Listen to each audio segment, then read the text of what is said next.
This is Maple Leaf Pro Wrestling. Welcome to Mayhem. Don't you dare miss it. Welcome back inside for another edition of This Is Wrestling's review of Maple Leaf Pro Wrestling Mayhem on TSN. No Lever Sage this week. Zach McGibbon filling in for Lever Sage, and to fill in the empty chair, got to shuffle around a little bit. I got to slide in the hosting chair, but we also need a co-host on this program, and we know somebody that has covered a lot of Canadian independent wrestling, knows a lot of the wrestlers that are on Maple Leaf Pro as well, so it's only natural that we call up Tanner Reil to help fill us in on Maple Leaf Pro Wrestling, get his thoughts and a different perspective, I think, on Maple Leaf Pro Wrestling Mayhem. So Tanner, how's it going today, my friend? Doing pretty good, Zach. And yeah, like you mentioned, I know a lot of these talents, but this is actually my first episode of MLP Mayhem that I was able to catch. I know it's on at a bit of a late hour. It's available on demand, but I just had a crazy couple of weeks here in the personal life, so I haven't been able to tune in for an episode. So it was very fun to catch it, see the presentation and what I've been missing in MLP. And I think I'm going to have to tune in a little bit more because I did like what I saw. Yeah, well, there you go. That's a nice little indicator there. I was just going to ask, as somebody that's kind of parachuting in, you're coming in at episode 5, and this is a pretty big episode of MLP because you've got a big time title match, a title for title. You got some other matches. You got a 4-way tag match, and Rhino in the big 2026. Tanner Reil, all a lot to discuss. But how did you feel as somebody, like, in this case, you're somebody that's kind of, we'll pretend you're strolling through the channels, and then Maple Leaf Pro Wrestling pops up.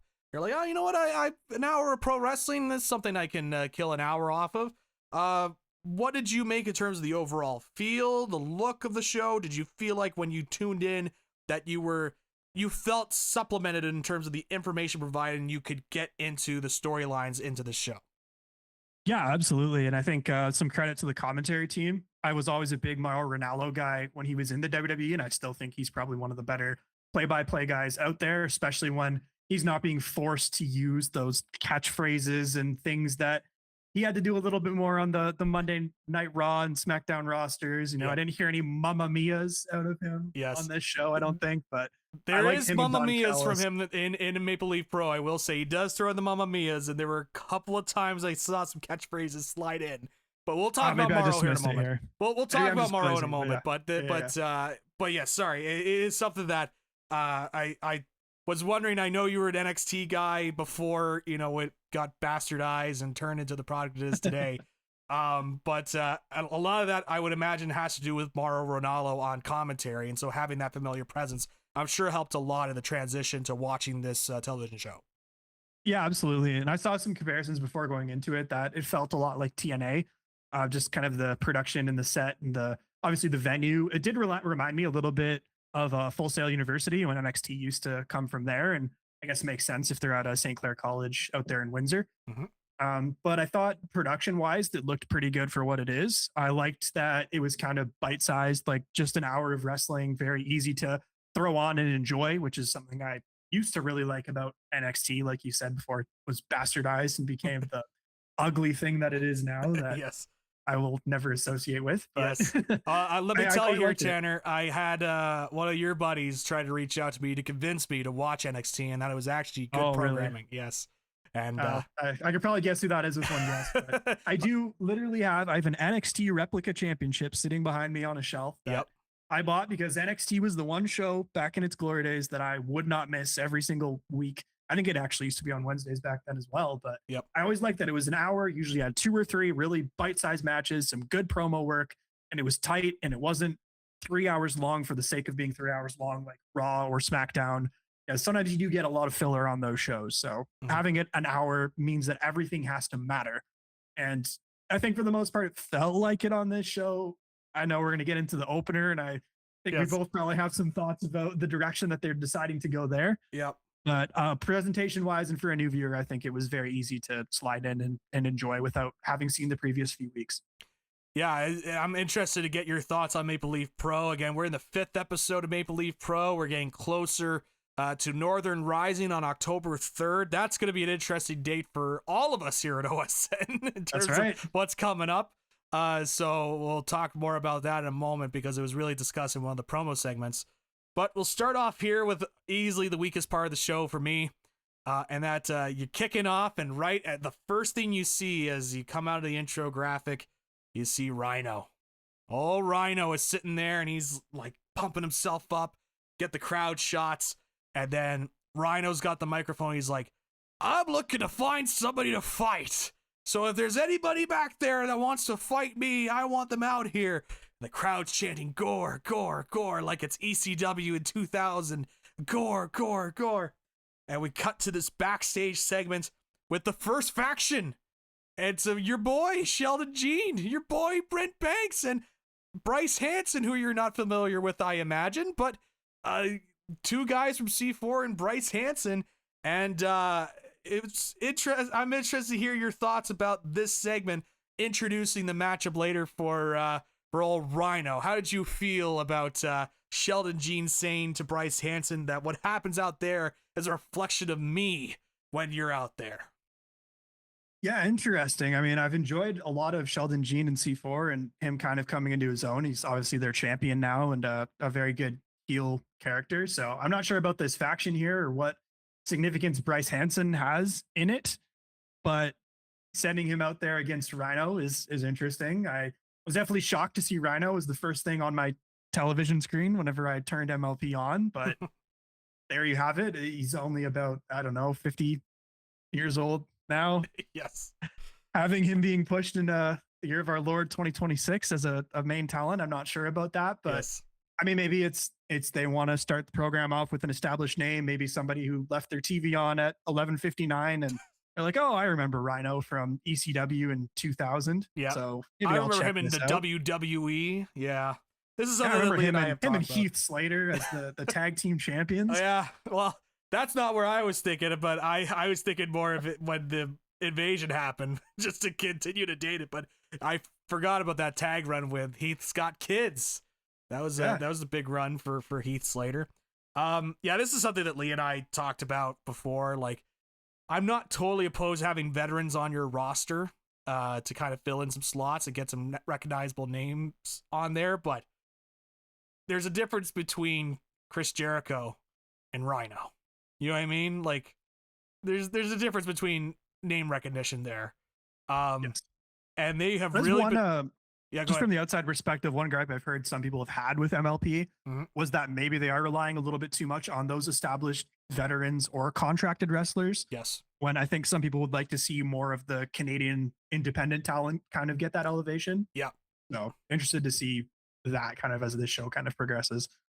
That's something that we've been saying too, is that they've showcased some Canadian talents, but it's like, why are we getting Billy Gunn on the screen? Why is Zach Gowen on the screen, Tanner? Zach Gowen is a featured performer here on Maple Leaf Pro. He wasn't on this week's episode, but he was on last week's. He was on commentary last week, and he was in a match the week before. And he's supposed to have a match against a guy named Michael Allen Richard Clark, the man with the longest name in pro wrestling, and also the push-up king. He also is very good at push-ups. So that's one of the storylines in this promotion. I'm like, do we really need to do this? How is this really benefiting anybody? Again, some of the names, like, I don't mind a John Morrison or a Johnny Nitro, aka Johnny Mundo, aka Johnny TV, aka Johnny Wrestling. Sorry, that's Johnny Gargano. But I don't mind somebody like that. Or they had the Grizzled Young Veterans on before. TJP has been a featured performer. Jonathan Gresham. Those guys I'm all in on. But again, Rhino is on your screen. Zach Gowen is on your screen. Billy Gunn. All these names. So this is a little squash match here. Just putting away Bryce Hanson. So clearly establishing Bryce Hanson as sort of the weakest guy at First Faction. It's funny, this kind of felt out of nowhere a little bit for me because First Faction had been built up pretty well in the past couple of weeks as like a stronger, younger faction that's trying to take over the company. Not take over the company, I should say, but like make a statement and utilize the platform that they have. And Bryce Hanson never gave off weak link vibes. So this was just kind of felt out of nowhere here that he was thrown into the wolves like, I'm not ready to wrestle. I can't wrestle. I'm in my suit and blah, blah, blah. just felt a little odd to start off the show. If you're somebody that had been watching the weekly television here. So Rhino, in the year of our Lord 2026, hits the gore, as Mauro Ranallo put it on commentary in his Mauro Ranallo ways, and gets the victory over Bryce Hanson to start things off. Not my favorite way to open the show, personally. But I'm happy to report that it did turn around from there, at least for me, in terms of stuff I enjoyed on this show. Afterwards, before we went into commercial break, we had this promo video of these fans outside the building at the college, and it's like, and Tanner, do you love Psycho? Do you feel like you like Psycho? I think I like Psycho Mike. You think you like Psycho Mike? Huh? Yeah. Because we got a lot of that. There was a lot of people being like, he's a little bit weird. He's a little bit odd. And they kept cutting to Psycho Mike, like staring into the camera. And he's somebody that's very prominent in mystery wrestling as well. He's got the big eyes, and he's just looking at the camera. And clearly this is somebody that MLP really likes, and it's continuing to feature, feeling like they need to have that one comedy guy. You know how WWE has their R-Truth, right? Or I guess right now it's Danhausen. Like that featured comedy performer. I think this is what's happening here in Maple Leaf Pro Wrestling, where Psycho Mike is that featured comedy performer.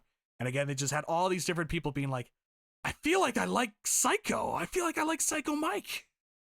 And then all these shots. What did you make of the production value of some of these promo videos? Yeah, I thought it was fine. Kind of fun for the Psycho Mike thing.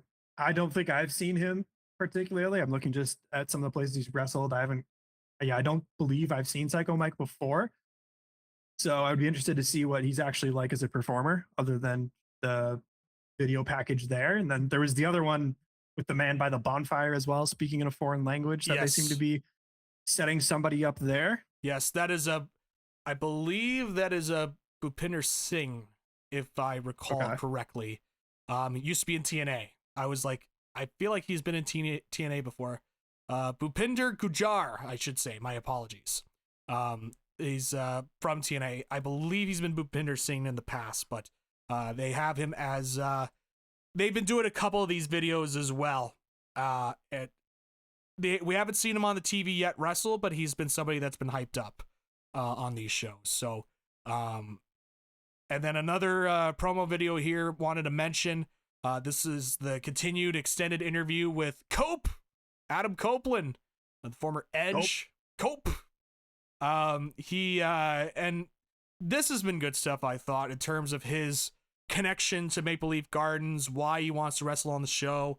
And he mentions that, you know, this is really the last opportunity for him to really get the chance to wrestle at Maple Leaf Gardens, and talked about the partnership that Maple Leaf Pro has with AEW, which is also nice to have as a MyAEW person, to just be able to click and watch Maple Leaf Pro for free on there is really nice to catch up on the TV. And so I'm also pretty happy about that partnership, but put over Tony Khan, talking about it being able to allow this and saying Tony Khan knows what's good for pro wrestling, all this stuff. And Cope will be there at Maple Leaf Gardens. Now, the question here, Tanner, because I know you're a hockey guy, and I know that Cope's a hockey guy. Is Cope going to the Leafs Sens game after? Is he going to open Northern Rising, have his match to start off, and then get in that bus or take the GO train and get himself down to Scotiabank Arena or whatever, and watch the Maple Leafs play the Senators for opening night? Yeah, maybe we should offer to career service him. Yes. There, but I don't know, that might be a tough look for an Ottawa associated media organization to drive the big Maple Leafs fan to the other venue. Yeah, but, that's, you know what? That's an excellent point. Maybe we can talk him into it. Yeah. I don't know. Listen here, brother. help a brother out here. You sell him on Ottawa a little bit. Yes. I don't imagine it would work well, but no. Honestly, yeah, great for Cope. I think it's great for MLP to have him as a guy on, what is this, their first pay-per-view as well, or first pay-per-view in the TSN era? They've done some other specialty pay-per-views, like some, I don't want to say one-offs. I think they've done 2 or 3 pay-per-views beforehand, just as specialty shows. Like, I remember they had the big crossover shows with Takeshita and Speedball on those, yes, and whatnot. But this is the first real big the real big boy pay-per-view for Maple Leaf Pro, because I don't know if you saw it, Tanner, but they have sold out. Yep. If only they flash that banner more on the television that the show is sold out, which I'm not I joke about it, but it's something you want to promote to show that your promotion's active and people want to watch it. But sold out for Northern Rising. So yeah, so I'll see what I could do. I'll try and talk with Adam Copeland. It's like, hey buddy, can you get me into the media room? I need to, ask a couple of questions. He's like, are you a Leafs guy? Sure. Just for the sake of this conversation, sure. But then I do the classic NWO style, and I rip my shirt to show an Ottawa Senators logo. It's like, ha, outsmarted you, Cope. Yeah, I know you do the tap on your head thing as a wrestling heel, but I'm doing that to you now, Cope. So I doubt we're getting the carpool option here with Cope. Probably not, but yeah, it wouldn't surprise me if he jets over to the Leafs game and does something with I think it's their home opener, so that wouldn't shock me. Or was it preseason? I think it's the season opener. I think it is. Because it starts earlier this season. So, so that's gonna be fun. Isn't it gonna be fun for OSN that we do have a reporter in Toronto for that game, but for that day, but not for that hockey game? It's for the MLP pay-per-view that's down the road at the Maple Leaf Gardens. Maybe we'll have to have a couple people up in the city at a time. Maybe we'll do a simulcast. That never goes wrong in wrestling. Oh, never. That always works well. Oh, just look at WrestleMania 2 and just all the success it had. But yeah, I do think it's great for MLP that they've got a very established name in Canada coming in for their first pay-per-view. Like, I don't know about other than Jericho, if there is a Canadian guy that would have that real pull for them. I mean, obviously they're not going to get like a Kevin Owens or somebody from the WWE. Or a Sami Zayn. Like maybe a Kenny Omega, but even then he's not like a real mainstream name of like on the TSN commercials. They've got Edge there, and I think people will tune in for that. So yeah, I think it's great for them, and obviously it's great for Cope because he wanted to have that last match at Maple Leaf Gardens. And like, is AEW really going to run Maple Leaf Gardens? I don't know about that. Probably not. So it's just too small. It's great all around, and yeah, I'm interested to see who they end up putting him against at that first show. Yeah, it's interesting, and I know they did a recent round of tapings, and there are some spoilers about that, but I will not say what that name is. I don't think it's a name you would suspect, but unfortunately, I was spoiled about it because people were telling me about it. So, but I won't spoil it. This really kind of turned around the show for me. This 4-way tag match. You got some CMLL representation with Mascara Dorada and Capitan Suicida. You had some Ring of Honor with the Swirl. I see the Lucha Dragon stuff. This is classic Tanner Reil right here, where he knows how to push my buttons. And so I gotta get my stuff in. Yeah, you're talking about getting stuff in. You're trying to get your stuff in here with your Lucha Dragons little thing. Lucha Dragons haven't been a thing in like what, 2017, something like that, which is close to 10 years ago, Tanner, which is hard to believe. But yes, you had Mascara Dorada, Capitan Suicida. You had the Grizzled Young Veterans who were on that debut episode of Maple Leaf Pro Wrestling's Mayhem on TSN. You had Ring of Honor's The Swirl, and then you had the Canadian duo of Mo Jabari and El Reverso. Now, what's interesting about this is that they had quite a few video packages for Mo Jabari beforehand. He's from Calgary. Well, he's from outside of Calgary, immigrated to Calgary, and Bret Hart and he are close. Like, they're like almost family. It is the way that the video packages went, and Bret's, supporting him in his journey to be a pro wrestler, and thought it was smart use of Bret Hart in the videos. And so I was wondering how it was going to kind of lead to, and while this was a really fun match, I thought this was a really fun 4-way match, a lot of cool spots, and they just went out there and just had a killer match. And this, we were talking about Mauro Ranallo earlier, this kind of felt like watching an old episode of NXT with guys going out there working the spots, and Mauro Ranallo and his over-the-top self. Sometimes for me, I don't know about you, sometimes it's a little too much for me. He's a little too screamy for my liking, but I do love the passion that he brings to the commentary booth. But there's a lot of times where he's like, wow, dive to the outside. I cannot believe it. El Capitan, the Metcalf, the Rhino. Oh my God. Like he's got that voice going. Is like and sometimes it stays with that voice for too long. But having said that, I was watching, I was feel like, okay, you mentioned it earlier with that NXT Full Sail venue and Mauro's on commentary and you're getting all these big spots in the match. Thought this was a really fun 4-way tag match. I thought it was a good way to kind of finish up this round of tapings that we're seeing.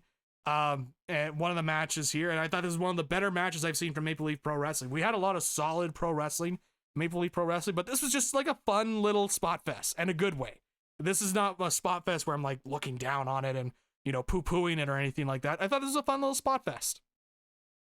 Yeah, I would agree wholeheartedly. It definitely felt like an old NXT sort of like almost like a number one contenders match for the tag titles. Good showcase here. You got a lot of guys from different sort of companies and backgrounds. I've always liked Grizzled Young Veterans from what I've seen from them, dating back to like NXT UK. El Reverso I thought was really fun, and what a name. Yes. Of all. I love that. Yeah, absolutely. Mo Jabari was cool. Obviously paying attention to him after the little Brett package. I saw that as well. Johnson and Christian, we've seen a bit in AEW, as recently as Redemption on the pre-show there. Probably not their best showcase in that case, but I think they looked a little bit better on this night. And then I think Mascara Dorada and Capitan Suicida were probably my favorites in this match. I love my luchadors, and they were flying all over the place, doing some really cool looking moves. And as I know you like as well, just put some guys in there, do some really cool looking moves. I'm going to like it. Yeah, sorry, I had a clip playing there. I didn't realize I had that ability. So as I was scrolling through. Thanks, Mauro. Yeah, thank you, Mauro. Yes, just to give you a sense of the commentary there. But anyways, sorry, did I cut you off from my playing of the clip? No, I was just saying, you and I both like really cool looking moves, and there was a lot of that in this match. I think, especially from the two luchadors there, and I also really liked Lee Johnson and Blake Christian. I think they had a pretty good showing. Yes, I think Blake Christian, keep an eye on him, not just in general, in terms of future prospects in AEW. I think he's somebody that Tony Khan really likes, and he's just kind of waiting to, because he's doing the push right now with Kevin Knight on the AEW programming. But I think he's just waiting for the right time to go with Blake Christian. So somebody to keep an eye on, I think. He's looked better and better every time I've seen him. We get so again, this 4-way, by the way, like, this was really fun. This is well worth your time in an hour TV show. This is a really fun match in the middle. We then get a brief video package of Subculture.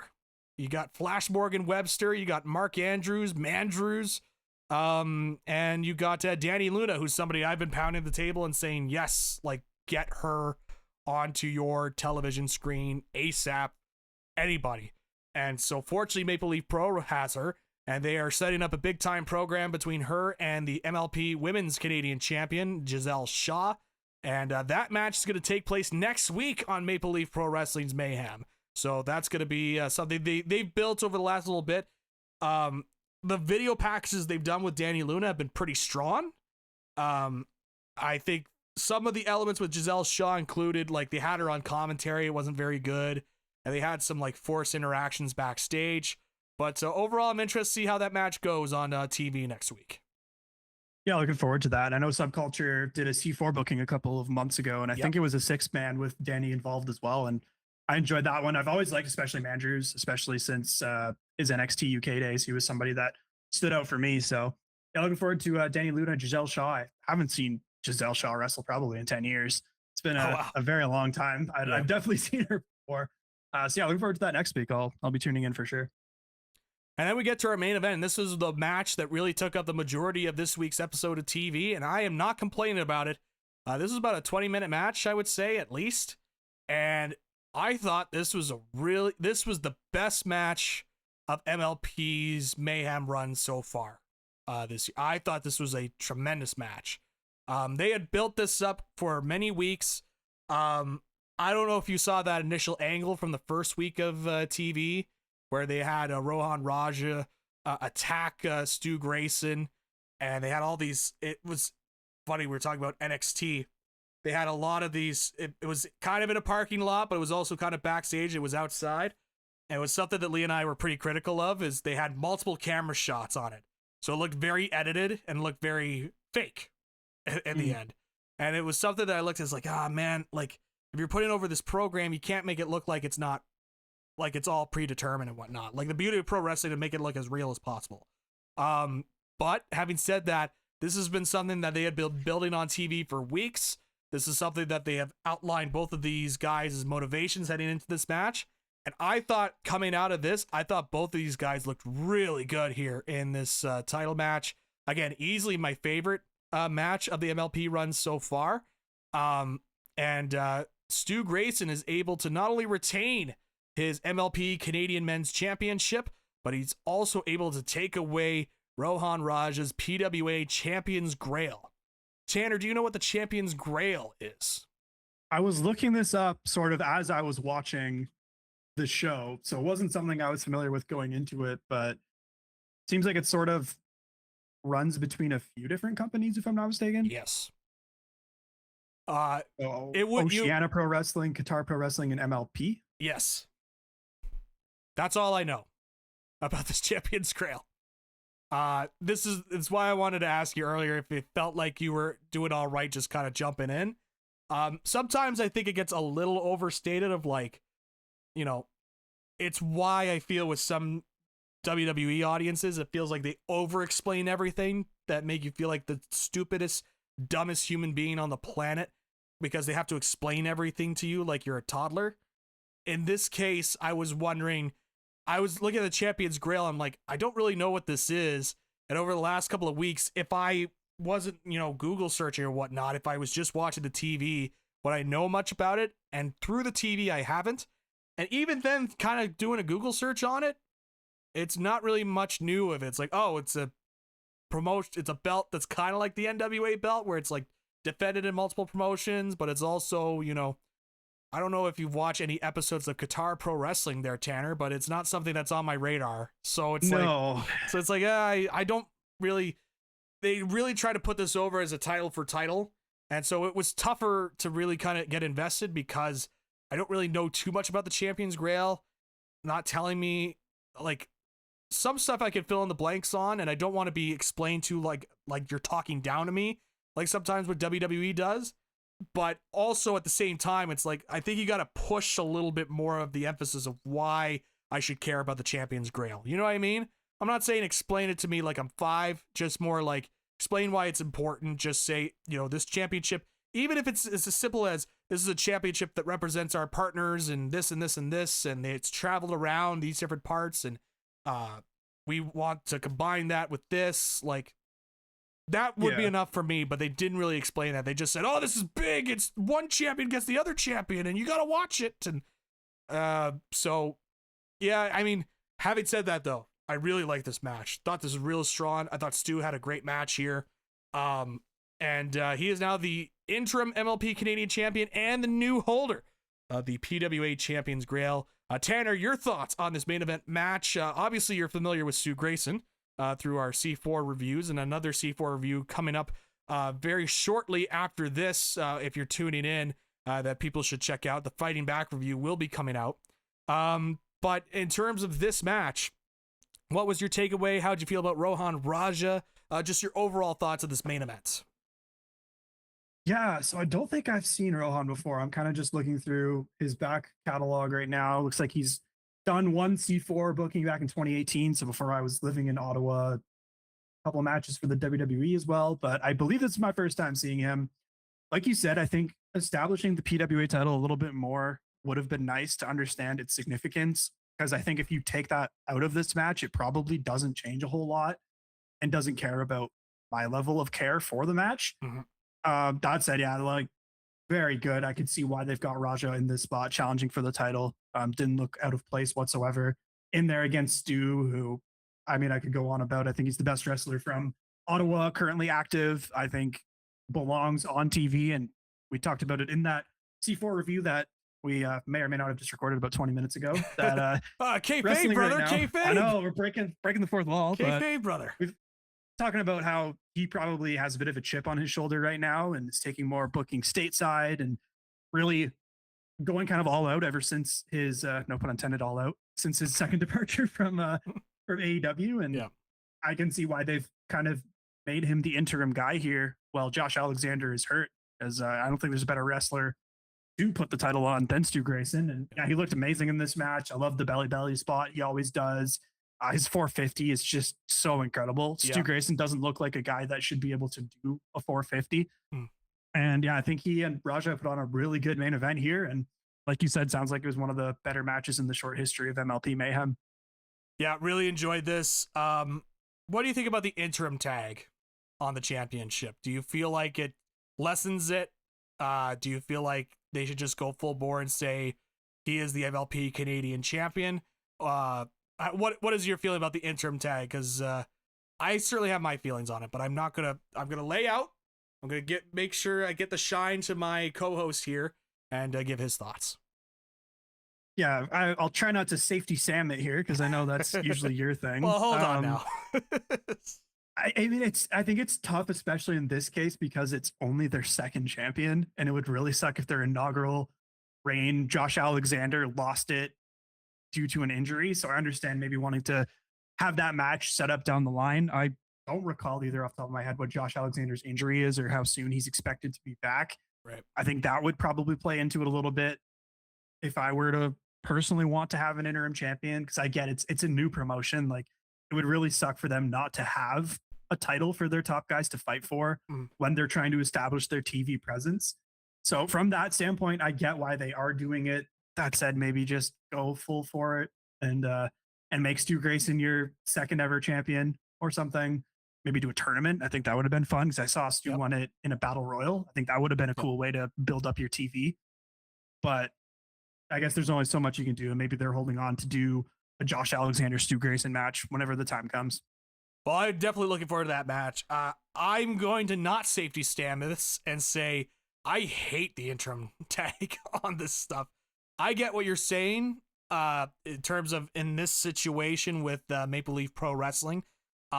And you want to, it's a tough spot to be in, but to me, if you're going to go forward with a guy, go all the way. And in this case, take that interim name off and just call him the MLP Canadian champion. And you could easily have Josh Alexander come back and say, I'm trying to get the belt I never lost. And you have an easy story right there. I hate the interim belt. I hate it when AEW did it. I hate it when Maple Leaf Pro Wrestling is doing it. And I hate it that WWE is doing it with Chelsea Green right now as we're recording this. So it just doesn't feel fully authentic. And I know for some it's just part of a name. And it's like, to them, they are able to say, oh, this is the world champion or this is the main champion of the promotion. But to me, I feel like it's a limiting thing. It's like, oh, he's a champion, but he's not the champion. And if you, especially on TSN, if you really want to put a guy over, why not just have him be the full on champion, I say. So I hate it. I don't love that they continue with the interim stuff. He's held that thing for over 150 days. Just call him the champion at this point. You know? And I also just looked up and like Alexander's had full on surgery. Yes. So I don't think he's coming back anytime soon. Yeah, I think I'll probably sway more to your side now. But yeah. I get it being tough for them because it was their first champion, and to have your first champion lose it in such a way would be unfortunate. But yeah, from a marketing perspective, it'd be nice to have an actual champion and the promise of a rematch for Alexander when he's back. Mm-hmm. So that was Maple Leaf Pro Wrestling. Overall, first, your thoughts on your first episode seeing Maple Leaf Pro Wrestling. Mayhem, what did you think of it? Yeah, I mean, I started a little bit rough with the Rhino match, but that was only about 5 minutes of my time, so I'm not going to score that too roughly against everything else that I saw. I really liked the venue. I liked the overall production and the vibe of it. Really reminded me of the Full Sail NXT days. I liked that it was an hour and it was very digestible. It didn't go on too long. And yeah, like production-wise was great. I really liked the main event. I thought that was a phenomenal match. The tag team match was really fun. I enjoyed that a lot. I think, yeah, just my biggest thing would be maybe seeing some more Canadian talent, especially on this week. It felt like it was lacking. You didn't have a whole lot there when you've got Rhino in one spot, and then the tag match is more so established TV talents, and then you had your main event. So wouldn't mind a little bit more of that, but I did enjoy it. I thought it was a pretty good episode of wrestling, and I'll probably be tuning in next week. Well, there you go. It's something that I've been enjoying each and every week in terms of the 1 hour. It's nice to have just an hour of pro wrestling that you can consume. It doesn't take up too much of your time. And they pack a lot in that hour where it doesn't feel like I've really wasted my time. Even with some of the weaker episodes, like, didn't love this, but I didn't feel like my time was wasted because it was a shorter episode. I think if this was like a 2 hour program or a 3 hour program, I think I'd be much more critical of it, probably. But with it being an hour, I could stomach a lot of the stuff. This was a pretty good, strong episode of Maple Leaf Pro. From last week, I thought last week's episode was the weakest. And the week before that, you started to see a little bit of a dip, but I thought we really ascended better, and I think it really was helped, buoyed by this main event between Stu Grayson and Rohan Raja. So really strong. I know we got the next set of MLP tapings coming up, and a lot of that looks like it's going to set up some matches for Northern Rising, so I'm very interested to see how that's going to shape out on TV. Looking forward to that. But before we wrap up here, something, since you have now opened the lid that we did record the C4 review before this, something I forgot to mention. You know, if you're going to shows like this and somebody walks by and asks, can you pick up the chairs? Because, can you pick up the chairs after your match? And are you somebody that goes away and hides away from the people into the locker room, or are you going in and you're picking up those chairs? Oh, you understand the reference I'm making? Yeah, you gotta pay your dues, right? That's right. You're not gonna invoke your famous father and have him defend him on Twitter or anything like that? Oh, yeah, I forgot about this whole situation. Yeah.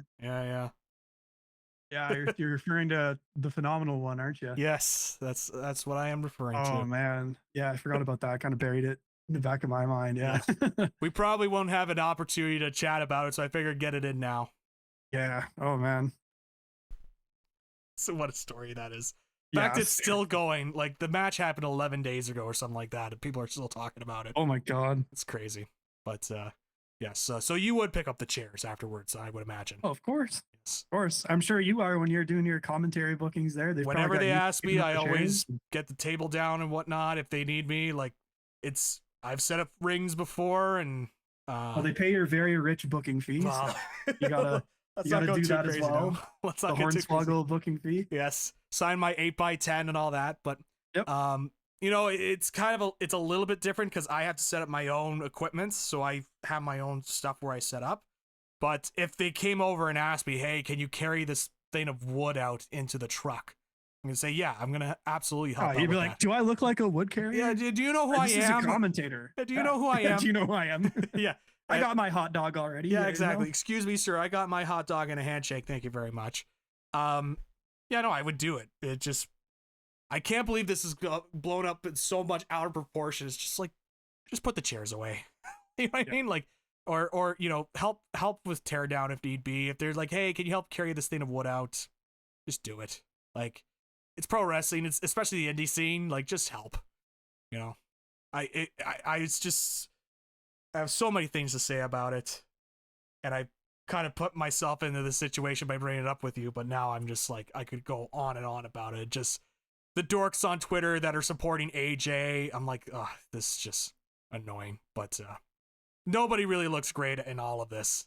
All of this could have been easily prevented by just having this talking to and hashing it out privately, but I digress. So but we're gonna wrap up. We're gonna put the chairs away on this edition of I'm not helping you. No, you're not. You're like not gonna work for me, brother. I'm out of here. But that's gonna wrap it for this edition of the Maple Leaf Pro Wrestling Review, episode 5. We'll be back at it next week. We will see. Maybe Tanner will return again for another episode, depending on how Lever Sage's schedule is looking. We shall see. But if not, I will be here. I'm not leaving. I'm not going home. I'm going to be watching each and every week of MLP. So we'll have somebody in the chair for that, but stay tuned for that. And of course, everything else coming up with This Is Wrestling later this week. But for Tanner Reil, I'm Zach McGibbon. Thank you for tuning into this edition of the Maple Leaf Pro Wrestling Review on This Is Wrestling.